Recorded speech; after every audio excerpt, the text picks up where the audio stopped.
Hello, my dear students. So, in the series of computer organization and architecture, we are going to cover a new topic that is memory hierarchy.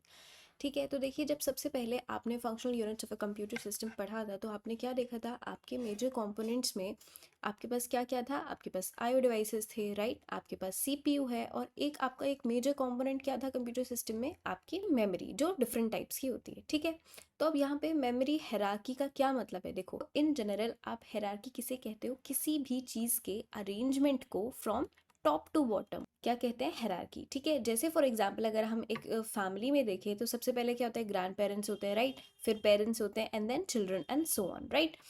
इसी तरह या अगर हम आपकी किसी university का example लेते हैं तो वहाँ पे सबसे पहले क्या होता है, आपका डायरेक्टर होता है, देन आपका डीन या एचओडी होते हैं, देन फैकल्टी होती है, then students and so on. ठीक है, तो यहाँ पे भी आपके पास डिफरेंट टाइप्स ऑफ मेमोरी होती है, उसके अरेंजमेंट को फ्रॉम टॉप टू बॉटम हम क्या रेफर कर रहे हैं, मेमोरी हायरार्की। ठीक है, अब ये क्यों नीडेड होती है, इसकी क्या इंपॉर्टेंस है, ये सारी चीजें हम देखने वाले हैं। ठीक है, तो अब देखिए ये कौन डिसाइड करेगा कि कौन सी मेमोरी किस लेवल पे रहेगी, उसके लिए हमारे पास डिफरेंट टाइप्स ऑफ पैरामीटर्स हैं। अब क्या क्या पैरामीटर है आपको पता है, आज के टाइम में सबसे ज्यादा क्या इंपॉर्टेंस है, किस चीज की इंपॉर्टेंस है, टाइम की। तो हमारे पास सबसे पहला एक इंपॉर्टेंट पैरामीटर क्या है, आप किस मेमोरी की कितनी स्पीड है। क्यों, क्योंकि जिसकी जितनी स्पीड होगी उस मेमोरी में जो डेटा होगा, मेमोरी यूज ही क्यों हो रही है, डेटा स्टोरेज के लिए यूज हो रही है ना, उस मेमोरी में जो भी डेटा स्टोर्ड होगा उसको एक्सेस करने का जिसका जितना टाइम कम होगा वो आपकी मेमोरी बेस्ट होगी, राइट।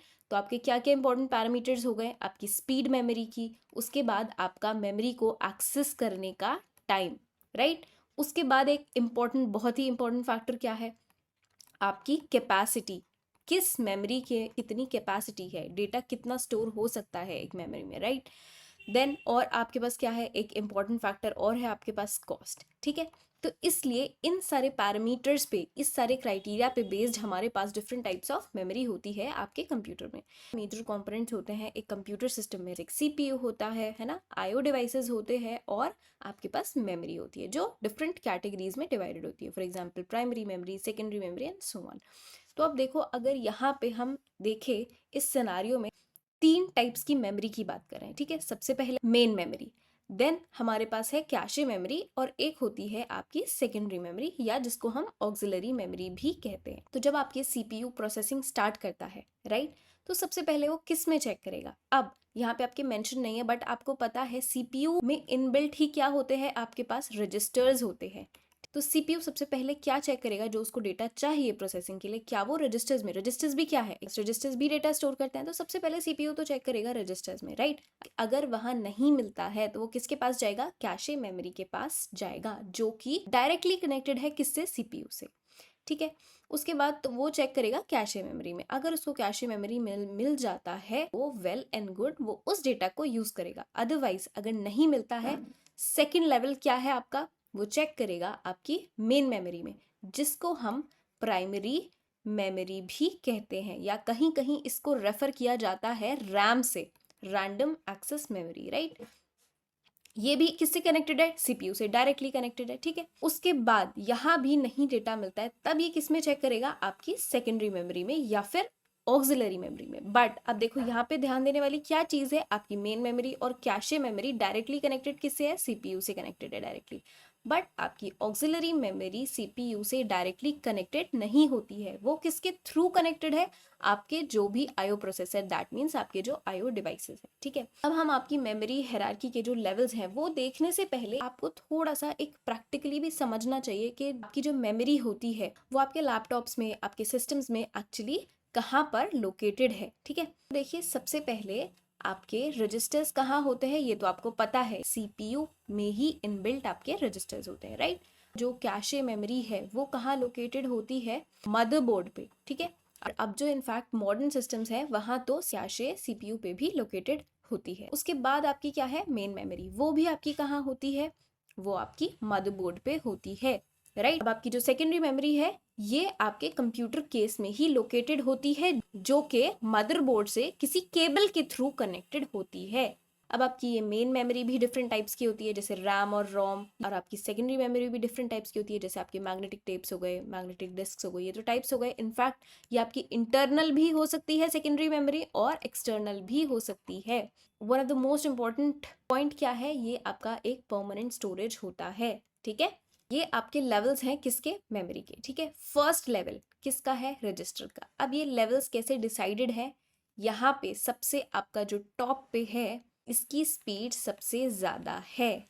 उसके बाद आपके पास क्या है, कैशे मेमोरी। मैंने बताया सबसे पहले आपका सीपीयू चेक करेगा, जो उसको डेटा चाहिए रजिस्टर्स में चेक करेगा। ठीक है, रजिस्टर्स में प्रेजेंट है, गुड। नहीं है तो वो किसके पास जाके चेक करेगा, कैशे में चेक करेगा। कैशे में चेक करेगा, अगर उसको डेटा मिल जाता है उसी को हम क्या कहते हैं, कैशे हिट कहते हैं। ठीक है, और अगर डेटा नहीं मिलता उसको हम क्या कहते हैं, कैशे मिस कहते हैं। और ये सारे टर्मिनोलॉजी आपके लिए जानना इंपॉर्टेंट क्यों है, क्योंकि इसके पास इसके हम बहुत सारे न्यूमेरिकल्स करेंगे जिसमें आपको कैशे हिट या फिर हिट लेटेंसी ये सारी चीज़ों का यूज़ करना पड़ेगा। ठीक है, अगर कैशे में नहीं मिलता है मतलब दैट मीन्स कैशे मिस होता है, तब वो जाके चेक करेगा किसमें, मेन मेमोरी में, राइट। तो अब देखो यहाँ पे आपकी सबसे ज़्यादा स्पीड किसकी है, रजिस्टर की है। उसके बाद ये आपकी कैशे की है, देन मेन मेमोरी, फिर ये आपकी क्या है, सेकेंडरी मेमोरी, राइट। तो जैसे जैसे हम टॉप से बॉटम में जा रहे हैं तो आपकी स्पीड क्या हो रही है, डिक्रीज हो रही है, राइट। पर एक्सेस टाइम क्या हो रहा है, बढ़ रहा है। ऑब्वियसली रजिस्टर्स को एक्सेस करने का टाइम सबसे कम होगा, कैशे मेमोरी को एक्सेस करने का टाइम उससे ज़्यादा होगा। क्यों, क्योंकि देखो जैसे जैसे डिस्टेंस बढ़ रहा है सीपीयू से, अगर ये सीपीयू है आपका, है ना, तो सबसे पहले आपके रजिस्टर सीपीयू पे ही इनबिल्ट है, तो ऑब्वियसली सबसे कम एक्सेस टाइम इसमें लगेगा।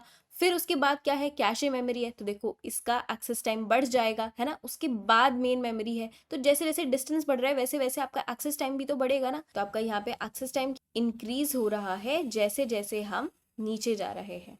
ठीक है, और स्पीड आपकी डिक्रीज हो रही है, राइट। ठीक है, और क्या बात करनी है हमने, देखो कॉस्ट, जितना ऊपर आप जाओगे उतना कॉस्ट ज़्यादा होगी। आपको पता है रजिस्टर्स की सबसे ज़्यादा कॉस्ट होती है, और आपने हार्ड डिस्क वगैरह देखा होगा कितनी कम कॉस्ट में आपको अवेलेबल होती है ना। दैट मीन्स आपकी कॉस्ट क्या हो रही है, जैसे जैसे नीचे जाओगे कॉस्ट भी आपकी डिक्रीज हो रही है, राइट। स्पीड और कॉस्ट दोनों टॉप से बॉटम में क्या हो रहे हैं, डिक्रीज हो रहे हैं, है ना। और एक्सेस टाइम आपका इंक्रीज हो रहा है। ठीक है, और क्या फैक्टर है हमारे पास, और क्या चीज़ इंक्रीज हो रही है, देखो कैपेसिटी भी तो इंक्रीज हो रही है ना। सबसे कम कैपेसिटी किसके पास है डेटा स्टोर करने की, रजिस्टर्स के पास है। उससे ज़्यादा कैशे के पास है, उससे ज़्यादा main memory. Cache for example देखो, आपने देखा होगा ना आपके फ़ोन में भी ब्राउजर वगैरह में क्या होता है, कैशे में जो आपका फ्रिक्वेंटली एक्सेस डेटा होता है ना, मतलब जो डेटा बार बार यूज़ हो रहा है, जो आप बार बार एक्सेस कर रहे हो, कैशे मेमोरी में वो स्टोर होता है। ठीक है, जैसे आपने फ़ोन में भी देखा होगा, अगर आप बार बार से क्या करते हो, कोई भी लिंक सर्च करते हो या फिर कोई भी साइट एक्सेस करते हो, है ना, तो क्या होता है आपके कैशे में स्टोर कर लेता है। तो जब नेक्स्ट टाइम आप उससे रिलेटेड, फॉर एग्जांपल आपने इंस्टाग्राम ही सर्च किया, है ना, ब्राउजर से आप यूज़ कर रहे हो, मान लो आपके पास ऐप नहीं है, आप थ्रू क्रोम या कोई भी ब्राउजर के थ्रू यूज़ कर रहे हो अपना इंस्टाग्राम, है ना। तो आप नेक्स्ट टाइम यूआरएल में जाके सिर्फ INB लिखा ना, तो सबसे पहला लिंक आपको पता है क्या शो करेगा, खुद से ही इंस्टाग्राम। क्यों, क्योंकि उसने वो लिंक आपका जो फ्रिक्वेंटली एक्सेस्ड है वो उसने कैशे में स्टोर कर लिया है। ठीक है, तो यहाँ पे आपका क्या होता है, जो आपके फ्रिक्वेंटली एक्सेस्ड डेटा होता है कैशे में वो स्टोर होगा। ठीक है, तो अब यहाँ पे आपका क्या हो रहा है, रजिस्टर से ज़्यादा आपकी मेमोरी किस में, कैशे में है। तो आपकी कैपेसिटी क्या हो रही है, कैपेसिटी भी आपकी जैसे जैसे नीचे जा रहे हो टॉप टू बॉटम इंक्रीज हो रही है। तो आपका क्या क्या इंक्रीज हो रहा है, एक्सेस टाइम और आपकी यहाँ पे कैपेसिटी। ठीक है, तो अब ये चारों फैक्टर्स, आपका ये चारों क्राइटेरिया पैरामीटर्स बहुत ज़्यादा इंपॉर्टेंट है और इनसे क्वेश्चंस पूछे जाते हैं। इनफैक्ट आपके कॉम्पिटिटिव एग्जाम से इससे आपसे MCQs पूछा जा सकता है। ठीक है, कि कॉस्ट नीचे जा रहे हो तो कॉस्ट बढ़ रही है या घट रही है, या फिर size, transfer rate, access time and so on. ठीक है, तो यही कहानी सारी आपकी यहाँ लिखी है। देखो एक बार रीड आउट कर लेते हैं। रजिस्टर्स क्या होते हैं, फास्टेस्ट होते हैं इन सब में और स्मॉलेस्ट भी होते हैं, राइट। उसके बाद आपका क्या है, कैशे स्मॉल होती है। स्मॉल अब यहाँ पे in comparison to what, main memory. ठीक है, small fast memory usually built into the CPU and used for frequently accessed data. फिर आपके पास क्या है, मेन मेमोरी, जिसको हम प्राइमरी मेमोरी भी कहते हैं या फिर इसको कभी कभी रैम भी कहते हैं। ऑल्दो आपकी मेन मेमोरी दो टाइप्स की होती है, रैम और रोम, वो भी हम एक सेपरेट वीडियो में कवर करेंगे, राइट। ठीक है, उसके बाद आपका क्या होता है, secondary memory, that is used for permanent storage, और ये आपकी सबसे स्लोवेस्ट मेमोरी होती है, राइट। तो ये थे आपके लेवल्स ऑफ मेमोरी हायरार्की। ठीक है, ये बहुत ज़्यादा इंपॉर्टेंट है और इसमें कुछ टर्म्स हैं वो हम एक नेक्स्ट वीडियो में कवर करने वाले हैं। फाइन, अब समराइज कर लेते हैं हमने जो इस वीडियो में पढ़ा। देखो ये इसकी समरी है। इससे पहले अगर किसी के माइंड में ये क्वेश्चन आता है कि इतने सारे यार मेमोरीज यूज़ करने की ज़रूरत ही क्या थी, क्यों ना हम एक ही मेमोरी से काम क्यों नहीं चला लेते, तो ऐसा नहीं होता है। ठीक है, देखो अलग अलग जगह अलग अलग रिक्वायरमेंट्स होती है, अलग अलग नीड्स होते हैं। ठीक है, उसी के अकॉर्डिंग हम मेमोरी का यूज़ करते हैं। फॉर एग्जाम्पल मान लो आप शॉपिंग करने जाते हो, है ना, तो आपको वहाँ पे कोई ड्रेस पसंद आता है, तो आप किसी शोरूम में गए फॉर एग्जाम्पल, तो वहाँ पे आपको कुछ ड्रेस पसंद आया, तो वहाँ पे उस ड्रेस के उसके कुछ सिलेक्टेड कलर्स ही तो प्रेजेंट होंगे ना डमीज पे, है ना। ऐसा तो है नहीं कि उसके जितने भी, अगर मान लो 12 कलर्स हैं तो सारे 12 डमीज पे एक ही ड्रेस के कलर्स प्रेजेंट होंगे, नहीं। कुछ ही सिलेक्टेड कलर्स वहाँ पे आपके प्रेजेंट शो होंगे, है ना, शोरूम में। ठीक है, अब मान लो कि आपने पूछा कि इसमें कोई और कलर अवेलेबल है, तो वो क्या करेगा, एक हो सकता है वहीं कोई उसका स्टोर रूम हो या फिर आसपास कोई वेयर हाउस हो, है ना, वेयर हाउस, जहाँ पे जो उसने डमी पे शो किए हुए हैं वहां पे उसके सारी कलर्स अवेलेबल हो, कहाँ पे, वेयर हाउस में, है ना। तो वो जाके वेयर हाउस, अगर यहाँ पे डमी पे जो आपको पसंद आया वहां पे प्रेजेंट नहीं है, वहां अवेलेबल नहीं है, तो वो कहाँ जाके चेक करेगा, इसके बाद, इस डमी के बाद वो कहाँ जाके चेक करेगा, वेयर हाउस में चेक करेगा। अगर वहां अवेलेबल होगा तो सिंपल आपको वो दे देगा। ठीक है, अगर वहां भी अवेलेबल नहीं हुआ तब वो आपको ये भी बोल सकता है कि मैडम या सर 1-2 दिन में आप चेक कर लेना, we will let you know, है ना। फिर वो उसके बाद क्या करेगा, उसका कोई और हो सकता है जहाँ फैक्ट्री हो, है ना, जहाँ ये सारे ड्रेसेस बनते हो वो फैक्ट्री में चेक करेगा, है ना। तो अब ऐसा तो नहीं है फैक्ट्री में जितने भी कपड़े प्रेजेंट हैं वो लाके शोरूम में रख देगा, ऐसा कभी होता है, नहीं होता है ना। तो सबसे ज़्यादा कैपेसिटी स्टोर करने की किसकी है, फैक्ट्री की ऑब्वियसली, उसके बाद वेयर हाउस की है, और उसके बाद शोरूम में कुछ ही पीसेस, सिलेक्टेड पीसेस प्रेजेंट होते हैं। तो ये भी एक हिराकी है ना। तो यही ऐसे ही आप समझ लो, ये है जो आपका शोरूम है, ये है कैशे, और आपका जो ये वेयर हाउस है ये आपका क्या है, मेन मेमोरी है, और ये आपका जो फैक्ट्री है ये क्या है, आपका सेकेंडरी मेमोरी है, जो आपका परमानेंट स्टोरेज भी है। तो इस एनालॉजी से आप रिलेट कर सकते हो कि सबसे कम कैपेसिटी किसकी है, आपकी कैशे की है, इससे आप रिलेट कर सकते हो, और आपको इससे याद रहेगा कि किस मेमोरी में कितनी ज़्यादा कैपेसिटी है, कितनी ज़्यादा स्पीड, और ऑब्वियसली एक्सेस टाइम सबसे कम कैशे का होगा, वो जल्दी से तुरंत आपको देख के बता देगा। उसके बाद वेयर हाउस में चेक करेगा तो ज़्यादा टाइम लगेगा, है ना, फैक्ट्री में चेक करके बताएगा तो और ज़्यादा टाइम लगेगा, है ना। इसी तरह आपकी मेमोरीज में है, राइट। तो देखो यहाँ एक समरी है टैब्यूलर फॉर्म में, आपको इजी रहेगा इसको अच्छे से माइंड में बिठा लेना है। ठीक है, तो देखो रजिस्टर्स सबसे ज़्यादा फास्टेस्ट होते हैं, उसके बाद कैशे में भी डिफरेंट लेवल्स होते हैं, लेवल 1, लेवल 2, लेवल 3, जो हम बाद में देखने वाले हैं। उसके बाद आपकी मेन मेमोरी है, उसकी स्पीड मॉडरेट है, और सबसे स्लोएस्ट कौन है, आपकी सेकेंडरी मेमोरी, राइट।